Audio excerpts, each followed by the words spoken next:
बात करते हैं पुलिस की क्या भूमिका है आपराधिक न्याय प्रणाली में। हमने 4 लोगों के बारे में जानकारी प्राप्त की थी पहले वीडियो में, पुलिस, बचाव पक्ष का वकील, सरकारी वकील और न्यायाधीश। सबसे पहले पुलिस के रोल से शुरू करते हैं। देखो बेटा, पुलिस सबसे पहले अपराध के बारे में जब उसकी सूचना मिलेगी उसको तो शिकायत की जांच करेगी, है ना। अपराध के बारे में मिली शिकायत की जांच करना पुलिस का काम या भूमिका एक ही बात है। अपराध के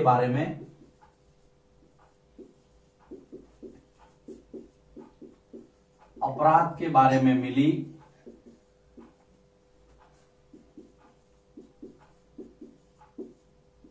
शिकायत की जांच करना। उसके बाद में क्या होगा, अगर उससे संबंधित कोई गवाह है, कोई सबूत है तो उस पर कार्य करना। तो गवाहों के बयान दर्ज करना कि जो वारदात हुई थी उस समय वहां पे कौन कौन लोग मौजूद थे, वो क्या कह रहे हैं, उनके बयान लेना। गवाहों के बयान दर्ज करना, उस घटना से संबंधित जो घटना हुई है उसके सबूत इकट्ठा करना। और ये सारी जब काम हो जाता है, सबूत इकट्ठा हो जाता है, गवाहों के बयान दर्ज हो जाते हैं, तो उसके बाद में कोर्ट के अंदर चार्जशीट या आरोप पत्र दाखिल किया जाता है पुलिस की ओर से। याद रखना, ये सबसे लास्ट काम। उसके बाद में आगे की कार्रवाई अदालत करेगी। अदालत में पुलिस द्वारा आरोप पत्र या चार्जशीट दाखिल करना या प्रस्तुत करना, ये पुलिस के काम है। अगर एग्जाम में आ जाए पुलिस के क्या काम है तो आप पुलिस की क्या भूमिका है तो आपको ये लिखना है। इसके अलावा भी जैसे मान लीजिए अगर किसी ने शराब पी रखी, उसका मेडिकल करवाना है तो उसको डॉक्टर के पास भी पुलिस लेके जाती है। घटना स्थल पे कोई फोटोग्राफी वगैरह है तो पुलिस का खुद का एक फोटोग्राफर होगा, वो सारा काम भी पुलिस देखती है, क्योंकि सबूतों के साथ कोई छेड़खानी नहीं होनी चाहिए। अब इसके लिए पुलिस के काम है। अब कई बार ये शिकायत आती है कि पुलिस जो है वो जब पूछताछ करती है तो उस समय किसी को पीटती है, मारती है, सताती, इस तरह से हम कई ऐसे बार सुनते हैं। तो ये नहीं होना चाहिए, ऐसा करने का अधिकार उनको नहीं है। सर्वोच्च न्यायालय ने गिरफ्तारी, हिरासत और पूछताछ के लिए कुछ नियम तय किए ना। माननीय सर्वोच्च न्यायालय ने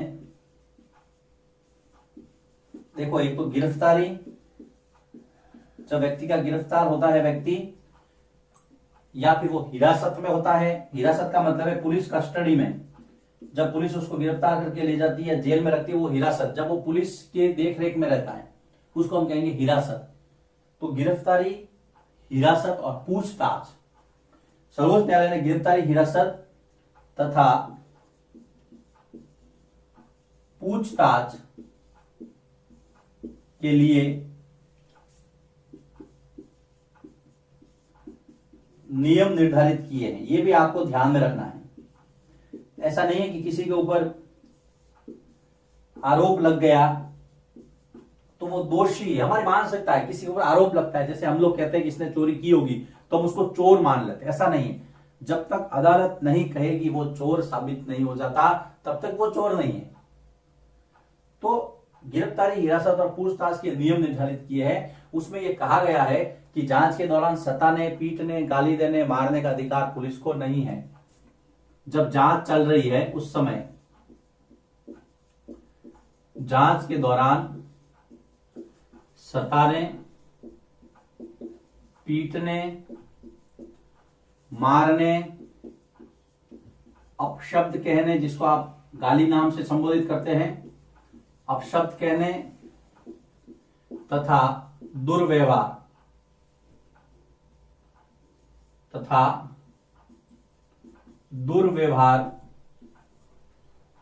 का अधिकार पुलिस को नहीं है। इस बात को आप ध्यान में रखें कि अधिकार पुलिस को नहीं है। तो और क्या क्या सुविधाएं या और क्या क्या जो हम कह सकते हैं कि रियायतें दी गई है। जो व्यक्ति गिरफ्तार हो जाता है, उसको गिरफ्तार हो गया, इसका मतलब ये नहीं कि उसने गुनाह कर ही दिया है। फिर वो जांच के दायरे में, फिर जांच आएगी, जांच के बाद में क्या होगा वो आगे की बात है। तो देखिए, अगर एग्जाम में आ जाए कि न्यायिक प्रणाली में पुलिस की क्या भूमिका है, तो आपको ये 1, 2, 3 और 4 तो कंपलसरी लिखना ही है। काम, चार्जशीट दाखिल हो गई, पुलिस का काम पूरा हो गया, उसके बाद अदालत की कार्रवाई शुरू हो जाती है।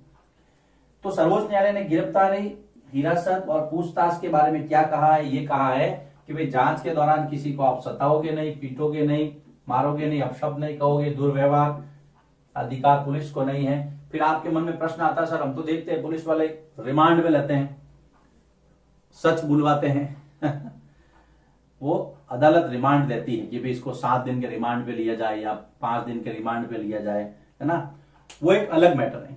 लेकिन शुरुआती जो दौर है उसमें ऐसा नहीं कर सकते हैं आप, जब तक आप उसको अदालत में पेश नहीं करेंगे। चलिए आगे चलते हैं। जो व्यक्ति गिरफ्तार हो गया, अब उसको क्या क्या अधिकार भारत के संविधान ने दिए हैं? तो इंपॉर्टेंट फैक्ट बता रहा हूं मैं। अब यहां से एक बहुत अच्छा प्रश्न निकलता है। अनुच्छेद 22 आर्टिकल 22 आपको याद रखना है। अनुच्छेद 22 ये कहता है कि फौजदारी कानूनों के तहत जिस व्यक्ति को गिरफ्तार किया गया है, अनुच्छेद 22 फौजदारी कानून के तहत, दीवानी नहीं, फौजदारी कानूनों के तहत गिरफ्तार व्यक्ति को क्या क्या संरक्षण मिलेगा। बहुत महत्वपूर्ण बात है, आपको याद रखना है, लिखना भी है। एग्जाम में सीधा सीधा प्रश्न आता है, अनुच्छेद 22 के तहत गिरफ्तार व्यक्ति को क्या क्या संरक्षण दिया गया है। वेरी वेरी इंपॉर्टेंट बेटा, याद रखने के लिए भी, नॉलेज के लिए भी काम आने वाली चीजें हैं। हाँ, और लॉन्ग लाइफ आपको याद रखना है इसको। आर्टिकल 22 एक ही बार लिखा गया ना, तो एक ही बार जब लिखा गया तो इसके अंदर आपको ध्यान रखना है, जो व्यक्ति गिरफ्तार हो गया है उसको क्या क्या सहूलियत दी गई है। ऐसा नहीं कि वो दोषी हो गया अब तो उसको दुनिया से ही जाना पड़ेगा, ऐसा नहीं है। सबसे पहले उस व्यक्ति को गिरफ्तारी का कारण बताया जाएगा। तो गिरफ्तारी का कारण जानने का अधिकार है उसको, व्यक्ति को। गिरफ्तार क्यों किया गया उसको, आप उसको बताओगे, पुलिस बताएगी। तो गिरफ्तारी का कारण जानने का अधिकार, गिरफ्तारी का कारण जानने का अधिकार है उसको, कि उसको गिरफ्तार क्यों किया गया है, किस वजह से किया गया है। दूसरा, गिरफ्तारी के 24 घंटों के अंदर उसको मजिस्ट्रेट मतलब अदालत में पेश किया जाएगा। यह भी इंपॉर्टेंट फैक्ट है। गिरफ्तारी के 24 घंटों के भीतर उसको मजिस्ट्रेट मतलब अदालत के समक्ष पेश करना, मजिस्ट्रेट के समक्ष पेश किया जाएगा। एक बात इसमें ध्यान रखनी है, इसके अंदर यात्रा का समय शामिल नहीं। मान लीजिए अदालत बहुत दूर है, पुलिस स्टेशन से दूर दराज से उसको गिरफ्तार करके ला रहे हैं, तो जो यात्रा का समय है उसको निकाल दिया जाएगा, वो उसमें इंक्लूड नहीं होगा। मान लीजिए दूर से गिरफ्तार करके लाए, 12 घंटे की यात्रा है, तो उसका मतलब ऐसा नहीं कि अगले 12 घंटे में, वो 12 घंटा निकाल के 24-36 घंटे के अंदर इसको कोर्ट में पेश किया जाएगा। तो गिरफ्तार के कारण बताना है, 24 घंटे में मजिस्ट्रेट के समक्ष पेश करना है। उसके अलावा गिरफ्तारी के दौरान या हिरासत में किसी भी तरह का दुर्व्यवहार नहीं किया जाएगा। वही बात है, गिरफ्तारी के दौरान या फिर हिरासत में, जब वो उसको पकड़ के रखते हैं, गिरफ्तारी के दौरान या हिरासत में गिरफ्तार किए गए व्यक्ति के साथ, थोड़ा इसको समझना, राइटिंग हो सकता है डिस्टर्ब हो गई थोड़ी। हिरासत में व्यक्ति के साथ किसी तरह का दुर्व्यवहार अर्थात बुरा व्यवहार या फिर उसको यातना नहीं दी जाएगी।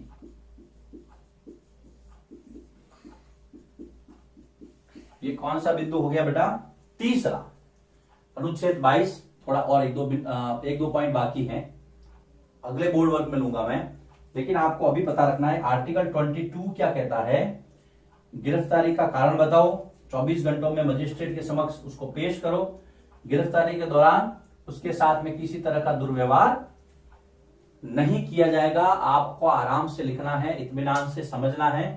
पुलिस की भूमिका पढ़ रहे हैं हम। फिर आर्टिकल 22 आ गया, 22 के 3 बिंदु आ गए। अगले बिंदु में अगले बोर्ड वर्क पर लेता हूं, आराम से इसको समझिए, लिखिए इसको, फिर मैं आगे बढ़ता हूं। आर्टिकल 22 में अनुच्छेद 22 में चौथा बिंदु यह है गिरफ्तारी से संरक्षण के लिए कि पुलिस हिरासत के दौरान, जब व्यक्ति को पुलिस ने पकड़ लिया है, पुलिस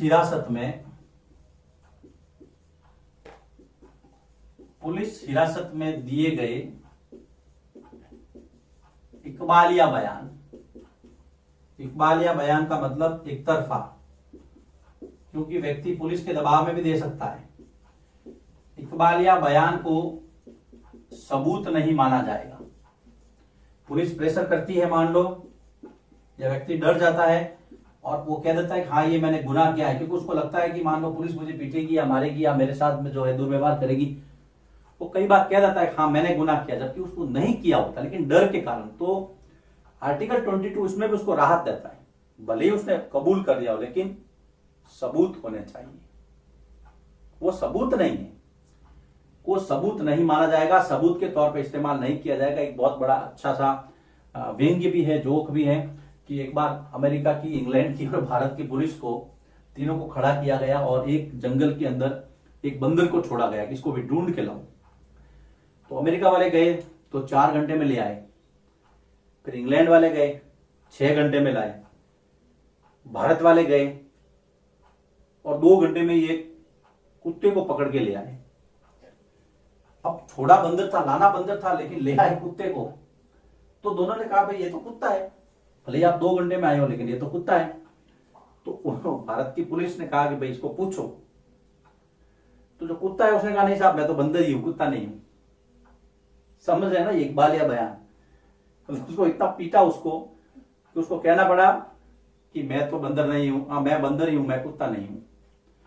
तो इसको अन्यथा ना ले, ये जोक है इसको समझाने के लिए। मतलब अगर आदमी डर जाता है और बयान दे देता है कि हाँ मैंने गुनाह किया है, तो उसको सबूत नहीं माना जाएगा, पुलिस को सबूत और जुटाने पड़ेंगे। 15 वर्ष से कम बालक और किसी भी महिला को केवल सवाल करने के लिए थाने नहीं बुलाया जाएगा। ये भी इसके अंदर एक क्लॉज है। 15 वर्ष से कम उम्र के बालक, 15 वर्ष से कम उम्र के बालक तथा महिला को केवल सवाल पूछने के लिए थाने नहीं बुलाया जाएगा। अगर उसके बयान लेने तो पुलिस घर पे जाएगी। सवाल पूछने के लिए, केवल प्रश्न करने के लिए थाने नहीं बुलाया जाएगा। यह भी आर्टिकल 22 कहता है। देखिए बहुत अच्छी बातें हैं, आपको याद में रखना है, काम आने लायक है। अब ये तो हो गया आर्टिकल 22 अनुच्छेद 22 की बातें, जिसके अंदर 3 हमने पहले उस बोर्ड वर्क में देखा था। चौथा है कि इकबालिया बयान जो है वो सबूत नहीं माना जाएगा। उसके बाद में 15 साल से कम उम्र के बच्चे और महिला को, है ना, ये महिला, उसको आप केवल प्रश्न पूछने के लिए थाने नहीं बुलाओगे। आगे चलते हैं। और भी जो है सर्वोच्च न्यायालय ने पुलिस के लिए डी.के. बसु दिशा निर्देश जारी किए हैं। याद रखना, डी.के. बसु ये गाइडलाइन है, दिशा निर्देश है जो पुलिस के लिए है, पुलिस हेतु सर्वोच्च न्यायालय ने जारी किए हैं। कई बार प्रश्न आता है कि डी.के. बसु दिशा निर्देशों का संबंध किससे है? पुलिस से। पुलिस को इंस्ट्रक्शन है। क्या क्या है देखो, सबसे पहले तो जब कोई व्यक्ति को गिरफ्तार करने जाओगे आप, तो गिरफ्तारी के वक्त क्या होगा? गिरफ्तारी के वक्त जो आदमी गिरफ्तार, जो अधिकारी गिरफ्तार करने जा रहा है, गिरफ्तार या जांच दोनों, तो व्यक्ति की पोशाक वर्दी पहनी होगी, यूनिफॉर्म में होगा वो, उस पर पहचान, नाम पट्टी, पद ये अंकित हो। गिरफ्तारी के वक्त या जांच के दौरान अधिकारी की वर्दी यानी कि पोशाक, अधिकारी की यूनिफॉर्म या पोशाक पर नाम पद पट्टी, जो नाम पट्टी होती है ना, जो बैज वगैरह लगते हैं, जो भी हो उनके पहचान स्पष्ट, पट्टी पहचान स्पष्ट होंगे, पता चले कि हाँ ये कौन सा अधिकारी है और कौन जांच कर रहा है, भाई थानेदार है कि सर्कल इंस्पेक्टर है कि डीवाईएसपी है कि सुपरिटेंडेंट पुलिस एसपी है, जो भी है, या हेड कांस्टेबल है, कांस्टेबल जो भी है, कर्मचारी अधिकारी कोई भी हो सकता है। गिरफ्तारी से संबंधित पूरे कागज, इसको आप अरेस्ट मेमो कहते हैं, वो पूरी तरह से तैयार किए जाएंगे, आधे अधूरी नहीं, पूरी स्पष्ट जानकारी होगी। गिरफ्तारी से संबंधित कागज जिसको आपने कहा है अरेस्ट मेमो,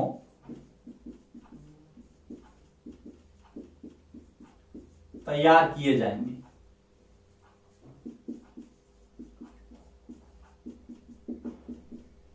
नेक्स्ट, पहले पद नाम पट्टी वगैरह हो गया, वर्दी हो गई, अरेस्ट मेमो हो गया। इसके बाद में हम बात करते हैं, गिरफ्तार किए गए व्यक्ति को अपने रिश्तेदार को या बताने का अधिकार होगा कि भाई मैं गिरफ्तार हो गया हूं।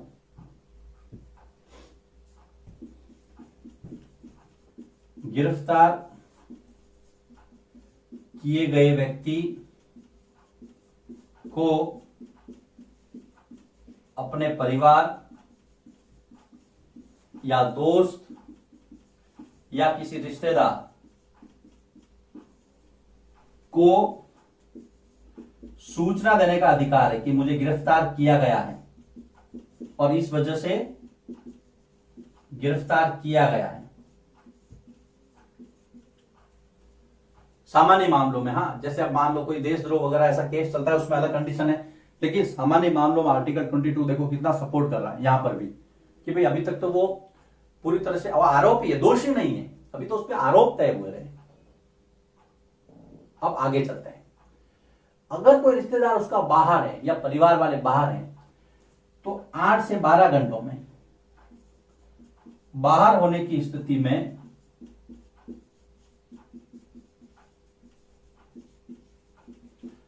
आठ से 12 घंटों के दौरान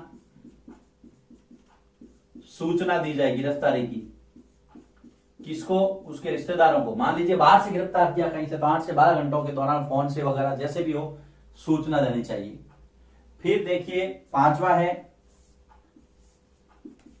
गिरफ्तारी के वक्त यदि कोई गवाह वगैरह हो तो गवाहों के सिग्नेचर लिए जाए, गवाहों के हस्ताक्षर भी लिए जाए कि भाई इसको हम इस समय इस दिनांक इतनी तारीख से यहां से गिरफ्तार कर रहे हैं, जिस व्यक्ति को गिरफ्तार कर रहे हैं उसके भी हस्ताक्षर हो, गवाहों के हस्ताक्षर हो, कैश मेमो बिल्कुल रेडी होना चाहिए। जो गिरफ्तार व्यक्ति को करने जा रहा है उसकी वर्दी बराबर अप टू डेट होना चाहिए, पद नाम वगैरह सितारे लगे हुए हो, मतलब जो भी हो उनके पद नाम पट्टी पहचान स्पष्ट होने चाहिए। कैश मेमो आपका रेडी होना चाहिए, arrest memo, sorry cash memo नहीं, माफ कीजिएगा, अरेस्ट मेमो जो आप गिरफ्तार कर रहे हैं, गिरफ्तारी से संबंधित कागज है वो है। अपने परिवार को सूचना देने का अधिकार है, बाहर है तो 8 से 12 घंटे में अंदर उसको सूचित करो, और गिरफ्तारी के वक्त गवाहों के हस्ताक्षर भी होने चाहिए। पहले ये आर्टिकल 22 के 2 बिंदु है, फिर डी के बसु दिशा निर्देश बहुत महत्वपूर्ण है, ये याद रखना। ये पुलिस की भूमिका यहाँ पे खत्म होती है और पुलिस से संबंधित कुछ इसमें ज्यादा दिया हुआ था। अब हम पढ़ेंगे बचाव पक्ष का वकील, सरकारी वकील, उसके बाद में फिर न्यायाधीश। लिखिए इसको, अगले वीडियो में हम इस चैप्टर को आगे बढ़ाते हैं।